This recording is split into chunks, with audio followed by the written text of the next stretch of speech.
3, 2, 1, go.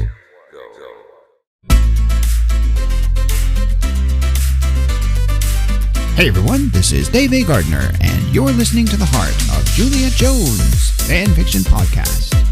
This is part 19 of Chasing a Dream, based on the daily vintage comic strip called The Heart of Juliet Jones, with characters and stories originally written by Elliot Kaplan and illustrated by Stan Drake in 1961.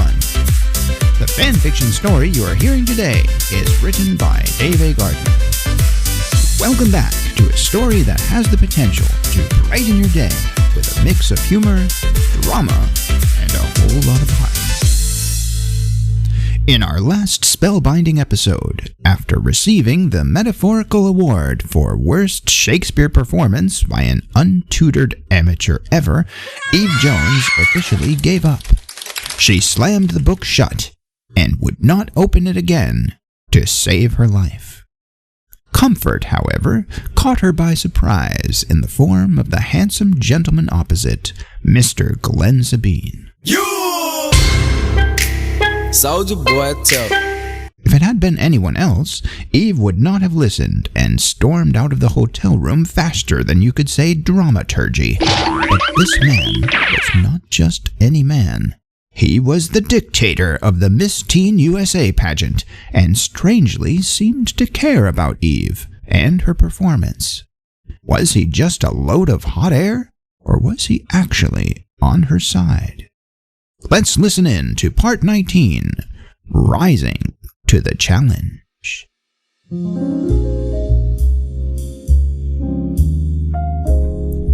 Eve collapsed into the plush hotel chair, a complete and utter failure.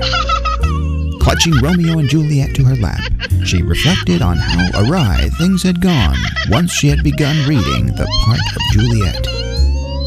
"I me" was Juliet's fitting sigh to open the scene. "I me," Eve thought.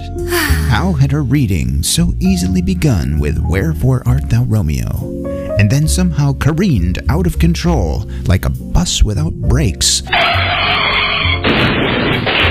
until it plunged off a cliff and landed in a massive pile of "Art thou that thus bescreened?" Who was she kidding anyway? She was no actress, she thought. If she couldn't do Shakespeare, she couldn't do anything. The question arose in her despairing mind, how do you overcome such a mistake and still hold on to your dream? Was her dream finished? Was she? It was the dashing Glenn Sabine who ascended in to her rescue.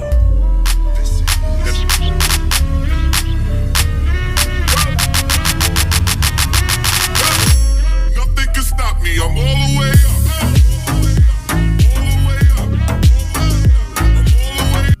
Sitting on the edge of the chair, his warmth leaned into her side.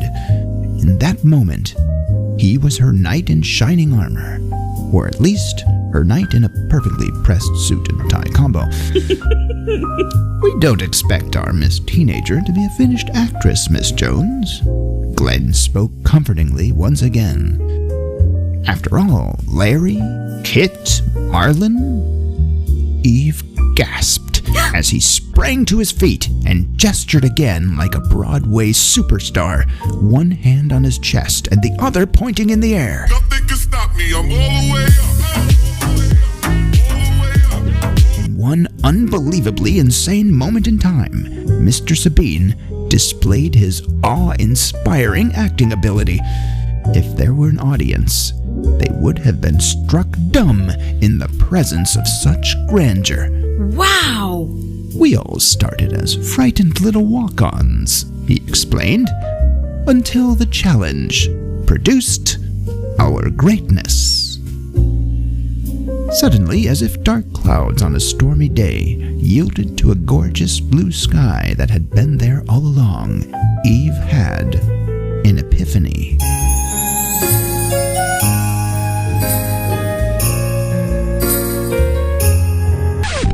The challenge produced their greatness. That was it. The missing piece of the inspiration that she had failed to grasp. That was how she overcame her mistake and still held on to her dream.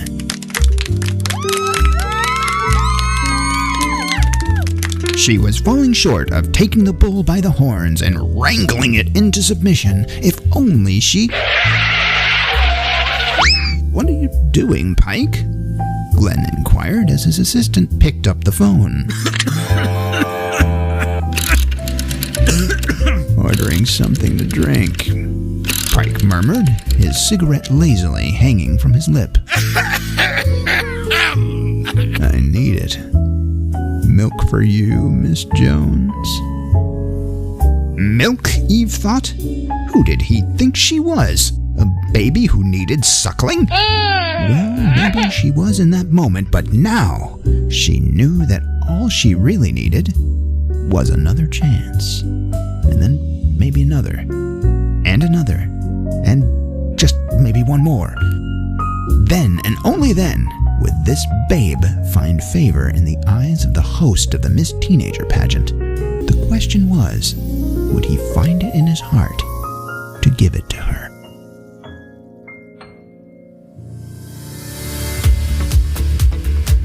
Thanks again for joining us, dear listeners. As a reminder, if you're interested in reading more romantic stories by author Dave A. Gardner, be sure to check out the selection of life-changing and inspiring books listed on my website.